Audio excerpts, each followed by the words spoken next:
Zhongleri kosovar Agim Agushi paralajmëron thyerjen e rekordit në dhetof me zhonglim të topit në kokë duke lëvizur në për karige.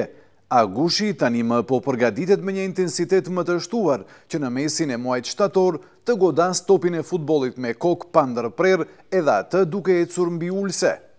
Për televizionin Koha, Agim Agushi shprehet se një iniciativë të këtillë kishte pasur edhe në vitin 2011, por për shkak të problemeve shëndetësore kishte dështuar një organizim i tillë. Kjo disiplinë ecje në përkarrike duke goditur topin e futbollit me kokë është dashur të realizohet të qysh më herët që kemi pasur edhe kontakte, mirë po për shkak të disa probleme shëndetësore nuk kam pas mundësi ta realizoj thyrjen e rekordit botëror dhe tash e kam vendosur që në listën e rekordeve botërore të futet edhe qyteti i Tetovës, po shpresoj të organizohet nga muaji shtator i këtij viti. Së pari përkraja mirët nga klubi i rekordeve të botës të Saksonia me qendër në Leipzig të Gjermanisë, që jam edhe antar i klubit Saksonia të botës dhe më është përcaktuar që pikërisht në Tetov të sfidoj një rekord të ri botëror.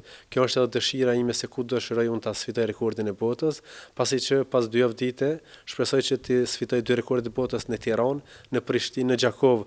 Para 3 vite kam sfiduar rekordin e botës dhe dëshira ime ka qenë që pikërisht edhe në qytetin shqiptar Tetov të futet Tetova në listën e rekordeve të botës dhe të sfidohet një rekord i ri botëror në këtë disiplinë.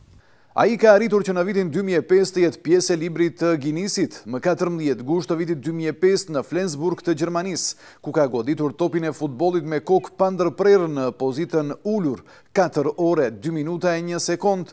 Në librin e rekordeve botërore përsa i përket lojës me topin e futbollit rënditet edhe shqiptari Agim Agushi me plot 5 rekorde botërore.